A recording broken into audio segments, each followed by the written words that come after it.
Nós seguimos com a nossa série Salmos, o Caminho dos Justos. Lembrando que todo mês de janeiro nós nos dedicamos ao estudo do livro dos Salmos, né? E esse mês não é diferente, a gente está voltando os nossos olhos para o livro dos Salmos sobre essa temática, o caminho dos justos. E eu acho que dentro do que já foi dito, está claro para nós que dentre os muitos caminhos que temos na vida, somente existe um caminho que conduz à vida. Esse negócio de que todos os caminhos levam para Deus, isso não funciona na perspectiva bíblica, né? Só há um caminho da justiça, só há um caminho pelo qual os justos trilham. Não tem como somar dois caminhos, ou não tem como juntar o melhor de dois caminhos. É um caminho só. E nesse caminho, nós encontramos algumas marcas. Esse caminho que nós chamamos de o caminho dos justos, que nós encontramos no Salmo 1, por exemplo, em outros textos bíblicos, eles evidenciam algumas marcas. Porque você pode se perguntar, tá bom, como é que eu sei então que eu estou trilhando o caminho dos justos? Bom, esse é um caminho onde, quando nós trilhamos, nasce no nosso coração satisfação, como a gente viu no Salmo 1. Antes, a sua satisfação está na lei do Senhor. Há em nós um desejo profundo, uma fome e uma sede de Deus. Se antes de trilharmos esse caminho, os nossos pés eram acelerados para fazer o mal, agora a gente repudia isso, porque nesse novo caminho, há no nosso coração uma sede profunda por Jesus Cristo, por sua palavra, por oração, por servir, por ser cada vez mais a semelhança de Jesus. Isso é uma marca de quem trilha esse caminho. Outra marca que nós encontramos é a bondade, como nós vimos com o André no Salmo 23. A bondade de Deus nos persegue. A bondade de Deus está ao nosso lado, quer em pastos verdejantes, quer no vale de sombra e da morte, como férias escolares com 3 filhos em casa. Brincadeira, gente, eu estou brincando, tem vales muito piores, né? Mas a bondade de Deus se faz presente, é o nosso alimento, e não apenas nos sustenta, mas como floresce em nós, nasce no nosso coração bondade. Se antes, nos outros caminhos, a nossa vida e o nosso coração era tomado por maldade, agora no caminho dos justos, o nosso coração é tomado por bondade. E nós desejamos viver na bondade do Senhor e demonstrar a bondade do Senhor nas nossas ações. Não dá para trilhar o caminho dos justos, sendo alguém que com as mãos e com os pés e com a boca vive maldade. E nós vimos com Israel semana passada que esse é o caminho. Não é um dos caminhos, mais um caminho, mas é o caminho certo para se andar, é o caminho da justiça, é o caminho da paz, é o caminho da bondade, é o caminho dos justos, que se faz presente não numa estrada, mas se faz presente numa pessoa, Jesus Cristo de Nazaré. Ele é o caminho. Na verdade, ele é a porta para esse caminho. Ele diz, eu sou a porta. Quem passar por mim, quem crê em mim passar por mim, já está no caminho. E além dele ser a porta, além dele ser o caminho, ele também é o caminhante, que caminha conosco, está ao nosso lado, vai na nossa frente, vai na nossa retaguarda. E além de ser o caminhante, ele é aquele que caminha também em nós, está conosco. Então o caminho dos justos é muito mais do que uma estrada, é muito mais do que uma série de regras de comportamento. O caminho dos justos é a relação com uma pessoa, Jesus Cristo de Nazaré. Quando nós cremos nele, nós estamos nesse caminho.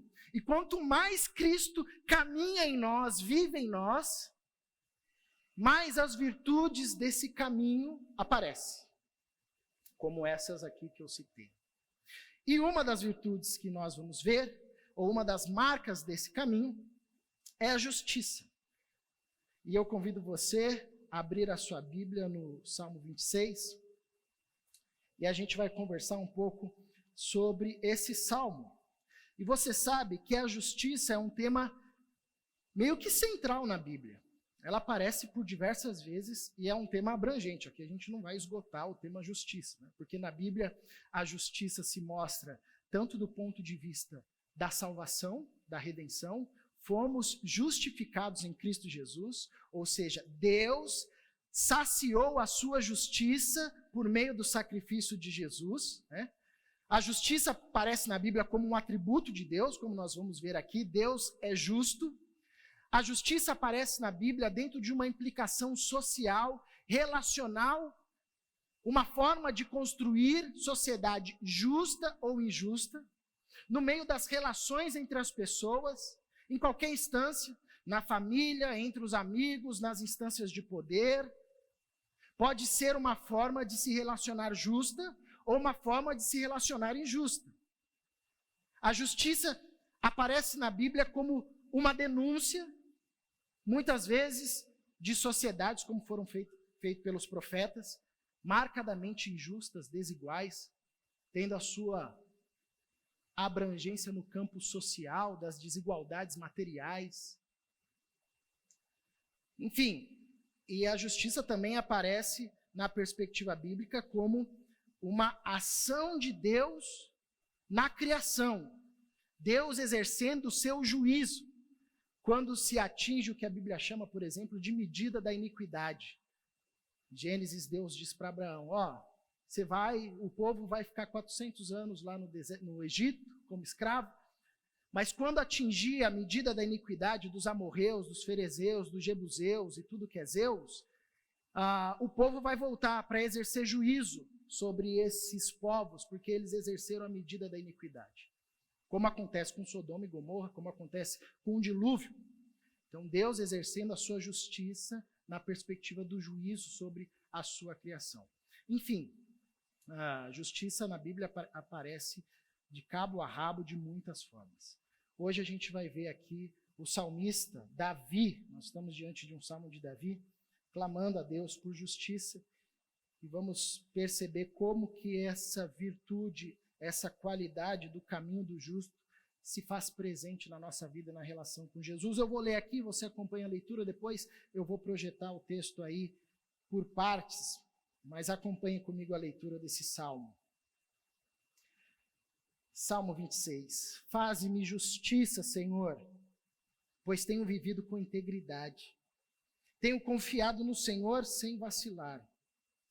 Sonda-me, Senhor, e prova-me. Examina o meu coração e a minha mente, pois o teu amor está sempre diante de mim. E continuamente sigo a tua verdade. Não me associo com homens falsos, nem ando com hipócritas. Detesto o ajuntamento dos malfeitores, e não me assento com os ímpios. Lavo as mãos na inocência, e do teu altar, Senhor, me aproximo, cantando hinos de gratidão e falando de todas as tuas maravilhas.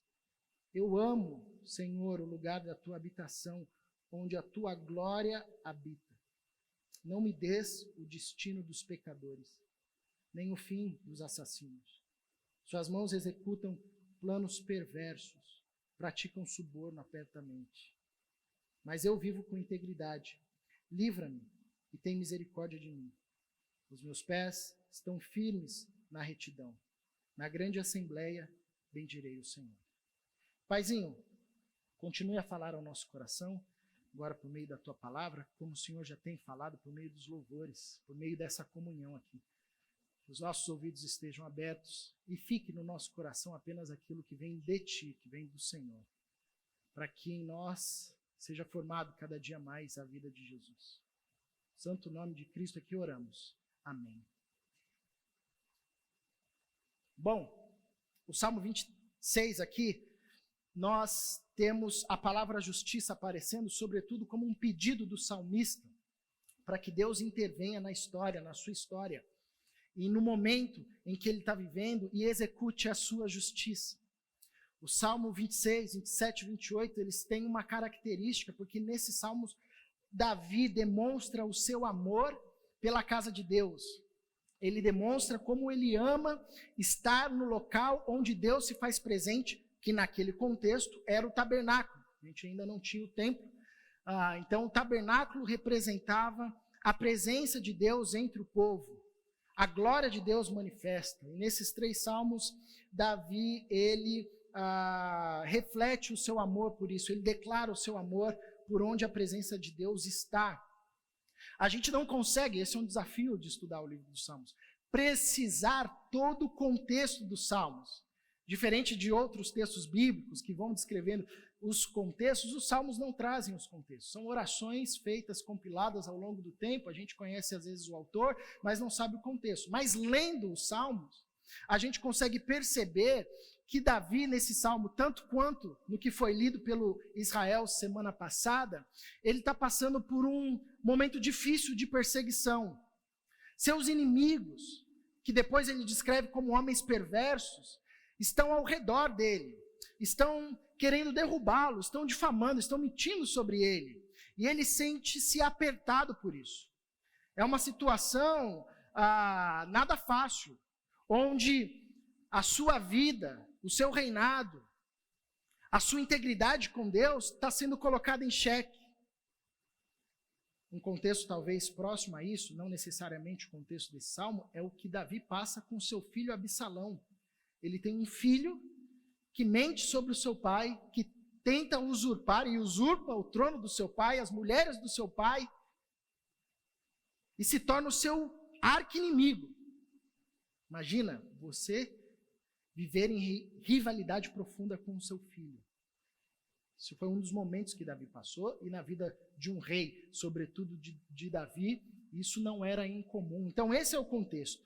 E nós podemos destacar no primeiro momento desse salmo um pedido que Davi faz.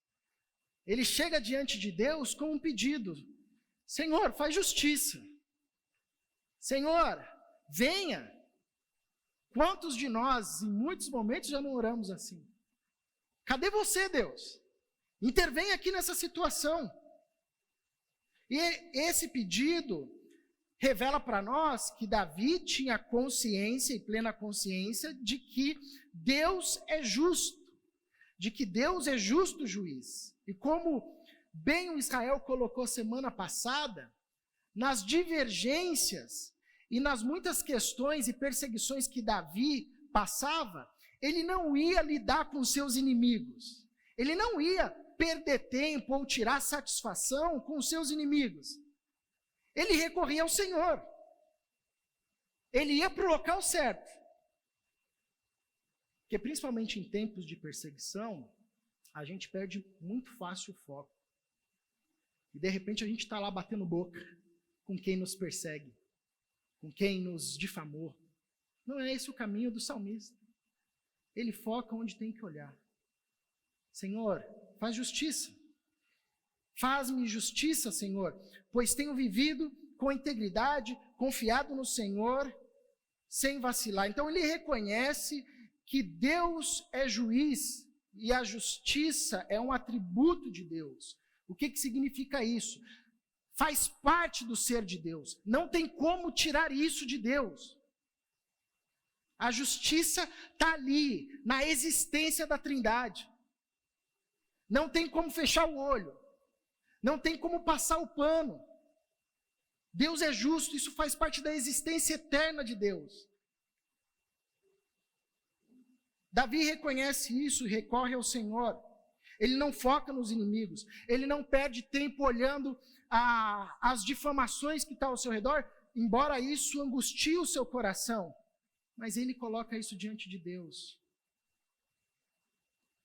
E ele coloca a sua esperança em Deus como fonte da sua justiça, como sendo seu juiz.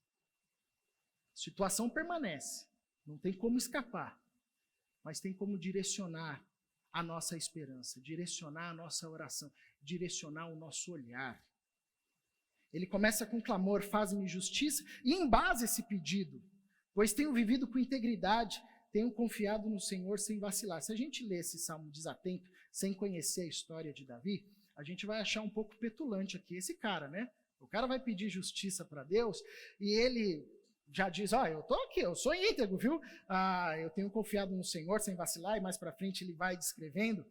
Ele embasa o seu pedido de justiça, declarando a sua inocência e a sua integridade. Isso aqui não diz respeito a uma visão total que Davi tinha sobre si, como se ele se reconhecesse como um ser humano isento de pecado. No Salmo 51 a gente vê um outro Davi. Limpa-me, Senhor, lava-me, Senhor. Eu nasci em pecado e me concebeu minha mãe. Purifica-me, Senhor. A questão aqui é que nesse pleito aqui que Davi traz para o Senhor, ele percebe a sua integridade. Ele se reconhece como alguém, ele vai dizer mais para frente, que não tomou os caminhos equivocados, dos quais estão dizendo que ele tomou. Ele reconhece diante de Deus a sua integridade nessa questão que ele está trazendo. Isso é muito legal, porque às vezes a gente tem um medo, né, de fazer essa autoanálise, né, de reconhecer a bondade em nós, e o nosso olhar sobre nós mesmos é sempre um olhar degradante. Mas é um exercício de maturidade. Olhar para a nossa caminhada com Jesus e perceber que o nosso coração, a nossa mente, as nossas mãos e os nossos pés, em determinados assuntos ou situações, não trilham mais os velhos caminhos que nós andávamos. É um exercício de maturidade chegar diante de Deus e falar, obrigado, Senhor. Porque antes, tempos atrás, o meu coração estava afundado nisso. Hoje eu percebo integridade no meu coração. Ou como o apóstolo Paulo disse, né, sejam meus imitadores. Como eu sou de Cristo, isso é o ápice da arrogância, né? Num primeiro momento. Mas a gente sabe que no coração do apóstolo Paulo não é uma fala arrogante, mas é uma fala madura de dizer, eu amadureci, eu cresci, eu reconheço as virtudes da salvação de Deus florescendo em mim. Tem muita área que eu luto ainda, mas nessa área aqui, Deus fez uma obra legal. É esse o espírito do salmista diante de Deus, não é um coração arrogante, que bate no peito e confia na justiça própria. Até porque no final do salmo a gente vai ver o oposto disso.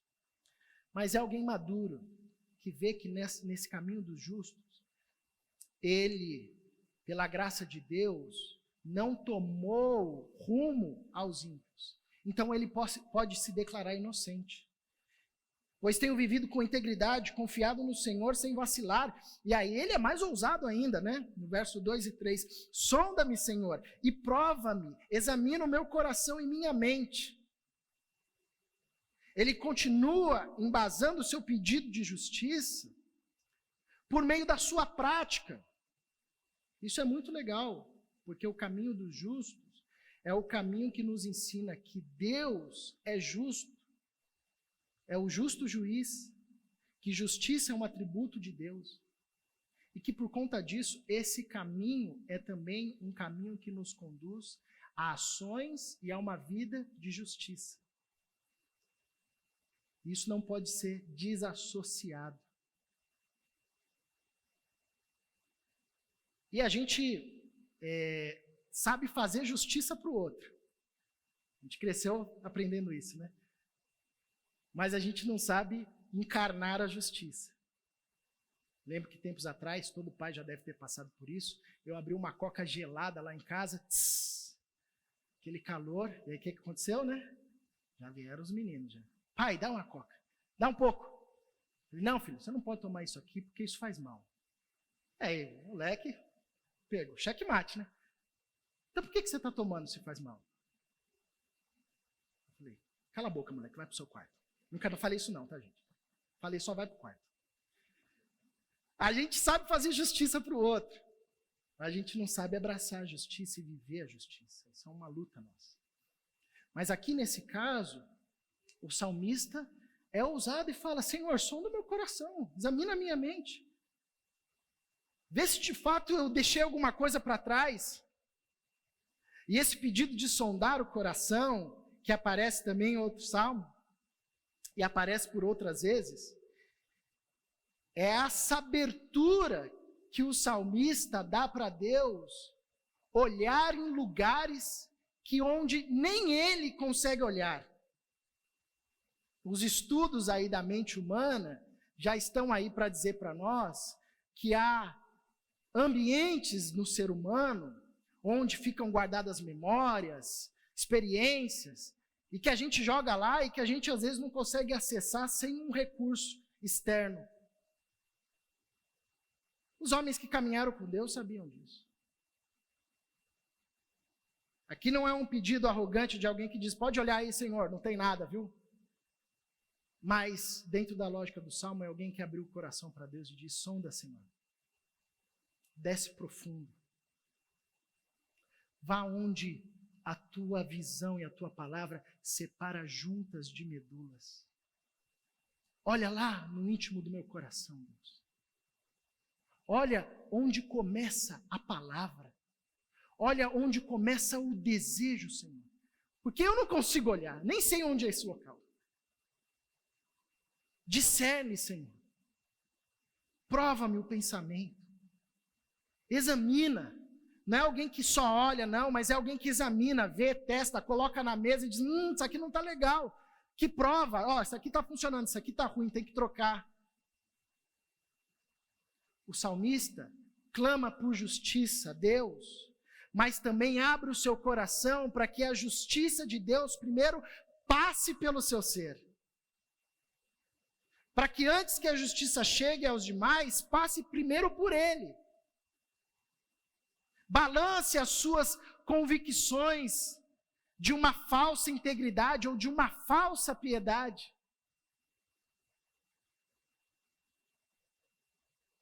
E só Deus consegue fazer isso. Então, o salmista ele não se mostra perfeito, mas ele se mostra maduro. A tal ponto de abrir o seu coração diante de Deus e ao clamar por justiça, dizer, então sonda, Senhor, examina, prova, veja. E aplica primeiro em mim a sua justiça. E ele continua dizendo, pois o teu amor está sempre diante de mim e continuamente sigo a tua verdade. Ou seja, esse pedido do salmista está dentro dessa disposição que ele tem vivido de amar a Deus sobre todas as coisas, de seguir a verdade de Deus. Nesses salmos iniciais, a gente vê alguém chegando diante de Deus, clamando por justiça, e alguém apresentando o seu pedido, não com questões comportamentais. Faz justiça, Senhor, porque eu não bebo, eu não fumo, que eu pago imposto de renda. Antes, Davi apresenta para Deus virtudes da fé, que Deus fez nascer no seu coração. Ele diz sobre a integridade. Ele fala sobre a confiança. Aqui ele diz, eu te amo, Senhor. Teu amor está sempre diante de mim. E ele declara a sua obediência. Eu sigo a tua verdade. Porque a fé cristã, ela pode ser muito bem confundida com um discurso religioso que foca nas questões comportamentais. E faz a gente orar como o publicano que Jesus conta, que diz, Deus, ainda bem que eu não sou igual a esse pecador, ainda bem que eu não fumo, ainda bem que eu não faço aquilo, ainda bem que eu não faço aquilo outro, ainda bem que eu não faço aquilo outro. E, obviamente, quem caminha com Jesus vai evitar uma porção dessas coisas. Mas a fé cristã, o sacrifício de Jesus tem um compromisso mais profundo, que é formar em nós uma nova mentalidade, um novo caráter, uma nova forma de existir, que passa pela questão comportamental, moral e ética, mas é mais profunda que isso. É um fruto que nasce no nosso coração, que se mostra numa vida inteira de Deus, que se mostra numa vida que confia em Deus, que se mostra numa vida de amor a Deus, que se mostra numa vida de obediência. São essas marcas que o salmista apresenta diante de Deus. O segundo destaque nesse texto é que esse texto também aponta a uma atitude, não só um pedido, mas um pedido que está conectado a uma forma de viver. há uma atitude do salmista que eu acho que fica bem expresso nesse pedido, nesse verso que o salmista traz, nessa declaração: lavo as mãos na inocência, como nós vimos no texto e veremos logo mais. Essa expressão lava as mãos na inocência, junto com esse contexto do salmo, lembra do rito cerimonial que todo aquele que ia adorar no tabernáculo tinha que passar, sobretudo os sacerdotes e quem servia no templo, de purificar-se, de lavar as suas mãos, de lavar o seu corpo, de apresentar-se puro diante de Deus. Então o salmista não é alguém apenas que faz um pedido para Deus desconexo da sua realidade. Pelo menos eu sou craque de fazer isso, né? Pedidos que são desconexos à forma de viver. Mas a gente vê, o mesmo salmista que pede é um salmista que buscou trilhar o caminho dos justos, com todas as decisões que esse caminho reclama para si. Que buscou lavar as suas mãos na inocência. Ele diz no verso 4 e 5, não me associo com homens falsos, nem ando com hipócritas. Detesto o ajuntamento dos malfeitores e não me assento com os ímpios. A atitude do salmista, desse homem que vai diante de Deus pedir por justiça, a atitude dele é uma vida que rejeitou o caminho dos ímpios. Os salmos apresentam bem o caminho dos justos e o caminho dos ímpios. O Salmo 1, a porta de entrada do saltério, diz isso para nós. O caminho dos justos, o caminho dos ímpios. O salmista é aquele que em sua vida rejeitou o caminho dos ímpios. Ou seja, ele tomou uma decisão. E muito provavelmente, essa decisão que ele tomou por trilhar o caminho dos justos, e que se desdobrou em diversas outras situações, imagina o Davi como rei, tendo diversas propostas, das mais escusas, porque trilhou o caminho dos justos, tem que dizer não para um monte de coisa. Imagina o quanto isso vem de retaliação. Muito provavelmente, o contexto aqui, alguns estudiosos apontam, é gente da própria casa, da própria corte, não é o filisteu lá. Quando a gente pensa em ímpio, malfeitor, aqui como o texto vai colocando, é um filisteu, esse filisteu aí. Não, também. Mas dentro do povo de Israel, você tinha conselheiros perversos, falsos profetas, sacerdotes mentirosos, que roubavam o povo. Não era esse o contexto de Israel a todo instante que a gente vê nas Escrituras? Mas Davi, ele sinaliza que não se associou com esses homens falsos, que aqui, uma ideia, são homens vaidosos, homens vazios, fúteis, gente fútil, que não tem nada dentro de si, e que vive para alimentar o seu vazio, com mais vazio, se tornando mais vazio. Ele fala que ele não anda. E é interessante como no Salmo 1, né? Você tem aqui, não associo, não ando, detesto, não me assento. Você tem uma gradação, você tem movimentos diferentes, né?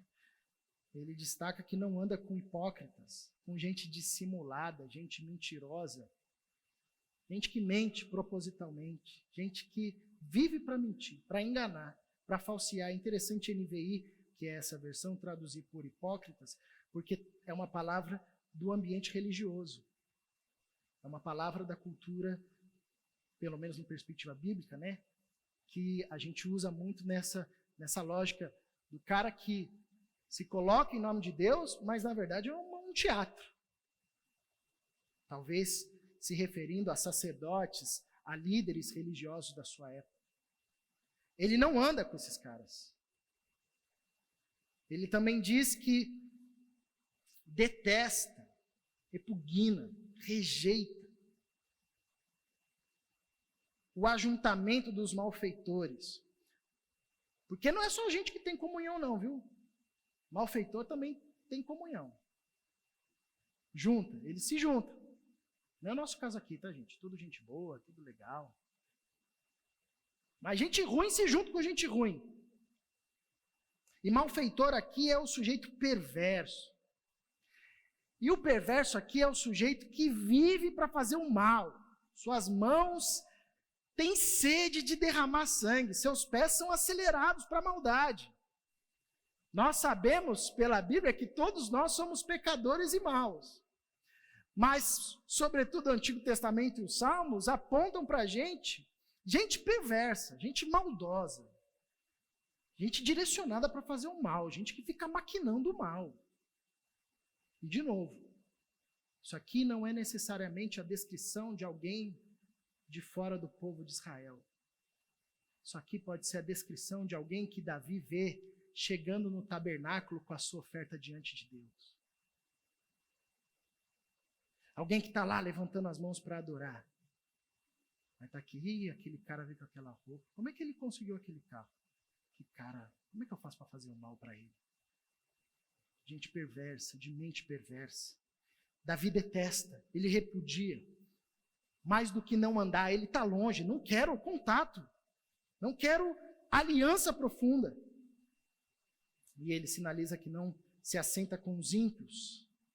O ímpio aqui também é alguém considerado culpado, declarado culpado de um ou vários crimes, que ostenta isso como uma glória. Alguém que é declaradamente anti-Deus. Davi sinaliza que não se assenta com os ímpios. É óbvio que aqui, talvez uma tentativa de aplicação é a gente achar que nós não vamos ter relações com essas pessoas. Então eu vou me esconder numa bolha aqui, como por muitas vezes se interpretou textos como esse. Não vou conversar, não vou comprar uma coisa ali da padaria, não. É muito mais profundo que isso. A gente vive no mundo, o próprio Jesus orou para o Pai dizendo, não os tire do mundo, a gente vai ter contato com todo tipo de gente. O próprio Jesus não se encaixa nisso, em certo sentido, se for nessa perspectiva estética. Ele sentou com pecadores, sentou com publicanos, conversou com mulher ao meio-dia, sentou com prostitutas. A lógica aqui é de alianças profundas, é de vínculos profundos, é de se aliançar, é de tomar a mente desse grupo, dessas pessoas, de pensar como, de agir como, de tomar a mesma rota. Há uma diferença abissal entre eu sentar e conversar com gente que não crê como eu creio, como Jesus fez. Há uma diferença abissal entre isso e tomar esse caminho, essas ideias, esses conceitos como verdades absolutas para a minha vida, onde eu direciono as minhas ações. É disso que o salmista está falando. Ele não toma o caminho dos ímpios. Ele toma o caminho dos justos. Até como rei, ele vai se relacionar com todo mundo. E no tabernáculo ele não podia dizer, você não vai entrar aqui não, você é ímpio. Ele está vendo os caras passar lá, e ele clama, Senhor, faz justiça. Então ele se relaciona. Porque a tentação é a gente olhar para esse texto e ter uma interpretação como os fariseus, né, tinham com Jesus. Você come com pecadores, você conversa com prostitutas, você convida publicanos. Eles olhavam esse texto na perspectiva estética. Mas quem foi o grupo que se mancomunou com os herodianos para matar Jesus?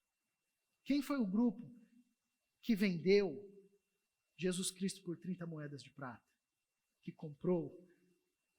Foram os fariseus. É desse tipo de aliança que a gente tem que escapar. Não é o convívio. Nós somos luz e vamos estar onde a luz precisa estar. O salmista continua sinalizando que, além de rejeitar esse caminho, ele lavou as mãos na inocência. Do teu altar, Senhor, me aproximo cantando hinos de gratidão e falando de todas as tuas maravilhas. Eu amo, Senhor, o lugar da tua habitação, onde a tua glória habita. Então você tem aqui um contraponto. Ele não apenas rejeitou o caminho dos ímpios, mas o seu coração está direcionado em outro ambiente, que aqui é o ambiente do tabernáculo, mas é muito mais do que um local físico. O seu coração está direcionado para onde Deus se faz presente. Em outras palavras, o salmista tem a sua paixão de se envolver naquilo que Deus se envolve. E rejeitar aquilo que Deus não se envolve. Você sabe que no mundo, na vida, tem coisas com as quais Deus se envolve, tem coisas que Deus diz, isso aí não tô não. Se quiser, você vai sozinho, mas não aconselho. Então o salmista, ele passou por uma transformação que agora o seu coração tem desejo pelas coisas onde Deus se faz presente. E a partir desse novo desejo, onde ele quer estar, onde o seu coração vai cheio de gratidão, onde o seu coração vai cheio de alegria, onde se limpa na inocência, ele tem prazer em habitar. Interessante que nesse contexto de perseguição, Israel terminou semana passada, e se você não viu a pregação, eu já citei 3 vezes, né? Você vai lá e vê depois. O Israel terminou falando a respeito da culpa, como o caminho dos justos é um caminho onde o Senhor nos retira a culpa, um caminho de leveza. Nesse contexto de perseguição, de profunda opressão que o salmista tem sentido, onde ele começa clamando a Deus por justiça, nós vemos que o coração do salmista não está tomado por culpa, por pessimismo. A gente vê por raiva, por vingança. Né? A gente vê que o coração do salmista está tomado e está cheio de um desejo de inocência, está tomado de louvor, está tomado de gratidão, está tomado de bem-dizer, de lembrar as maravilhas de Deus. Está tomado por um desejo de estar cada vez mais onde Cristo habita. E isso é uma marca visível de quem é cheio de Deus. Eu tenho o privilégio de ter amigos, mentores, homens e mulheres, que sofrem a todo instante na sua vida e no ministério ou sofreram perseguições das mais injustas. Foram caluniados, foram aviltados, por diversas razões. E uma das coisas que me espanta quando eu converso com esses homens e com essas mulheres é ver que o coração dessas pessoas não está tomado de ódio, de vingança, de violência, mas está tomado de amor, de paz, de gratidão, tomado das lembranças daquilo que Deus fez, tomado por um desejo profundo de permanecer no caminho do Senhor. Isso é uma vida que transborda do Espírito Santo. Isso aqui você não ensina. Não é receita. Vai para a igreja 3 vezes, ora 5 vezes, faz jejum 7 vezes. Isso aqui é uma vida cheia do Espírito Santo de Deus. É uma mente tomada por Cristo Jesus, que mesmo diante da cruz, com os braços abertos, depois de uma surra, diz: Pai, perdoa-os, pois não sabem o que fazem. Mesmo depois de uma saraivada de pedras, diz: Pai, perdoa-os, pois eles não sabem o que fazem. E as pessoas que estão do lado de fora, destilando os seus ódios, olham para aquele ser ali e veem um homem com a feição de um anjo. Isso é gente que aprendeu a ser cheia de Deus, que deixou-se ser cheia de Deus e transborda Deus até mesmo nos momentos mais turbulentos da vida. E por fim, esse salmo termina com uma petição, uma oração, um clamor. Tem misericórdia de mim. O salmo começa pedindo justiça e termina clamando por misericórdia. Porque na vida de quem caminha com Deus é isso. A gente pede justiça, mas sabe que justiça e misericórdia caminham de mãos dadas. É assim que a Bíblia nos apresenta, por exemplo, o próprio caráter de Deus. Um Deus justo e misericordioso. E é por causa da justiça e da misericórdia de Deus andarem juntas que tudo existe, que a criação existe. Porque se Deus fosse apenas justiça e a Trindade tivesse apenas o atributo da justiça, nem ia criar. Isso não tem nada a ver com a queda. Tem a ver com o fato de criar. Como um ser plenamente perfeito, vai sustentar em si uma criação que, por melhor que seja, é ainda imperfeita e é criada. A justiça de Deus não deixa. É impossível. Então, justiça e misericórdia, na perspectiva bíblica, caminham de mãos dadas e é o que possibilita tudo vir à existência. Como Pedro nos ensina na primeira carta de Pedro, capítulo 1, a partir do verso 18, quando ele diz: vocês não foram comprados nem por prata, nem por ouro, ou qualquer outra coisa corruptível da vaidade, da vida falsa que vocês viviam, mas pelo precioso sangue de Jesus Cristo, como um cordeiro sem mancha, conhecido em sua eficácia desde antes da fundação do mundo, mas manifestado agora nesse tempo para vocês. Justiça e misericórdia andam juntos e é o que possibilita a criação, o sacrifício, a expressão de misericórdia antes de Deus criar. Antes de Deus criar. Já conhecido em sua eficácia, que possibilita a criação de Deus, expressão da misericórdia de Deus. O salmista inicia falando de justiça, termina falando de misericórdia, porque ele reconhece e sabe que a justiça de Deus, se vier sem a sua misericórdia, nos lança para a inexistência, para um final que nós chamamos de juízo triste. E é isso que ele pede. Eu não quero o destino dos pecadores, eu não quero o fim dos assassinos, daqueles que têm as mãos, que executam planos perversos, daqueles que praticam o suborno. Eu não quero esse fim. Tem misericórdia, Senhor. Porque esse fim é distante do Senhor. E na ideia daquele contexto, era alguém que estava impuro ou proibido de acessar o tabernáculo. Se a paixão do salmista era estar nos átrios do Senhor, onde a glória do Senhor se fazia presente, o maior castigo que ele poderia viver não é um fogo queimando e um capeta lá cutucando ele com um cetro. O maior castigo que ele poderia viver é não acessar o lugar onde Deus se faz presente. É não estar onde Deus manifesta a sua presença. É não ter mais ouvidos para ouvir a voz de Deus.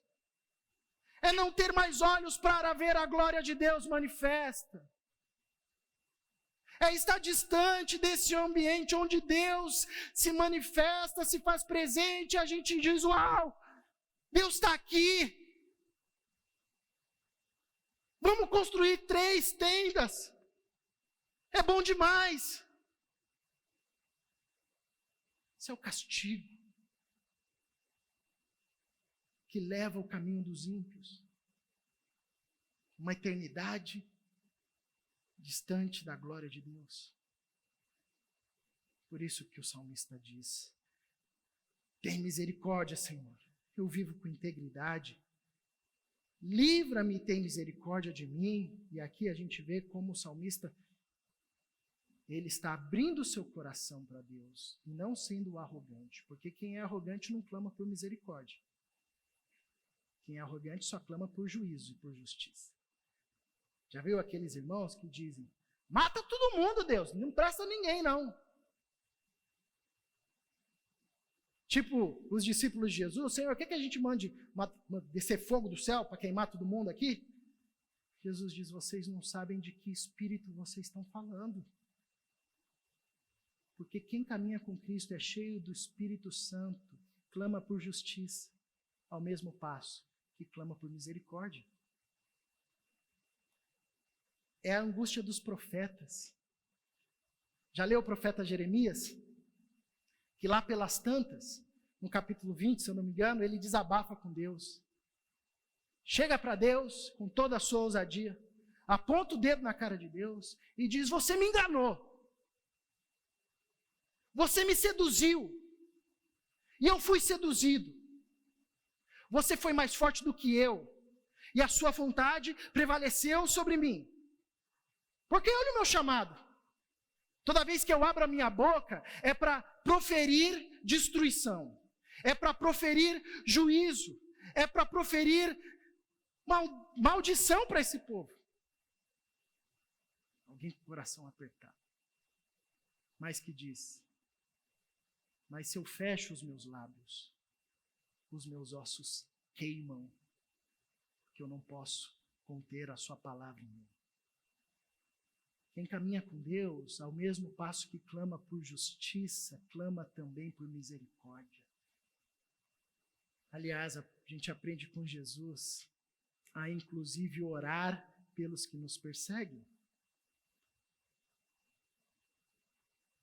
E esse salmo que começa com clamor, ele termina com uma esperança. Faz-me justiça, Senhor. Mas ele termina dizendo: os meus pés estão firmes na retidão, ou os meus pés permanecerão firmes no caminho dos justos. Não vai ser essa perseguição que vai me tirar aqui, Senhor. O Senhor conhece o meu coração, eu quero permanecer nesse caminho. E ele ainda faz um voto. Na grande assembleia, quando o povo se reunir, eu vou dar testemunho, Deus, de como o Senhor foi justo e misericordioso. É um salmo que começa com uma petição, com um pedido, um clamor: faz-me justiça, e termina com esperança. E esse é um caminho comum dos salmos. O salmista começa, às vezes parece que o salmista é bipolar, né? Ele começa dizendo: está tudo errado, vai dar ruim, me salva, Senhor, estou na cova. Ele termina: que bom, Deus é maravilhoso. Aconteceu aí no meio do caminho, né? Aconteceu que ele levou isso para Deus. Ele levou aquilo que apertava o seu coração para o Altíssimo. E foi acolhido, e foi confrontado, consolado, encorajado. Deus encheu o salmista daquilo que ele estava vazio, e esvaziou o salmista daquilo que ele estava cheio. E ele termina com esperança: eu vou na grande assembleia bendizer o Senhor. Esse é o Salmo 26, ele só tem um problema: que ninguém consegue ler e aplicar esse salmo na sua plenitude. Aliás, se a gente for levar esse salmo a sério para todas as áreas da nossa vida, esse salmo coloca a gente em situação de desespero. Imagina? Sonda-me, Senhor. Examinem. Talvez a gente possa falar isso aqui em relação ao imposto de renda. Olhe lá, né? Ou qualquer outra coisa. Uma particularidade. Mas a vida toda? Quem é capaz de chegar para o justo juiz, em audiência, e falar: Senhor, faz-me justiça? Sério, Caleb? Você quer que eu faça justiça mesmo? Toda a justiça? Começando por você? Não, Senhor, deixa quieto. Vamos conversar sobre outra coisa. Quem é que pode chegar para Deus e falar: sonda-me, Senhor? Olha profundamente o interior do meu ser, as memórias que inclusive nem eu lembro. Examine, prova, pega a minha fala, pega os meus desejos, prova, passa num raio-x e vê se é um desejo genuinamente para ti. Ninguém consegue ler esse salmo na plenitude da sua vida. Só uma pessoa, Jesus Cristo de Nazaré. Ele é o único que pode chegar diante de Deus e falar: faz justiça, Senhor. Sonda-me os pensamentos. Prova-me. Eu tenho andado em integridade total. Não há uma molécula do meu ser onde o diabo encontrou espaço para apoiar. O meu ser é inteiro de ti, desde o ventre da minha mãe. Nos momentos mais felizes, nos calvários mais profundos, eu mantive o meu coração em obediência à tua palavra. Só Jesus. Então, Caleb, a gente nunca vai orar esse salmo? Então a gente nunca vai conversar sobre justiça? Porque se a gente pedir para Deus examinar a justiça, trazer a sua justiça, e essa justiça começa primeiro em nós, não vai dar certo. A gente já é fulminado antes de nem vai ter o prazer de ver os inimigos serem derrubados. A gente vai ser o primeiro a ser derrubado. Então é um assunto que a gente não fala? Não.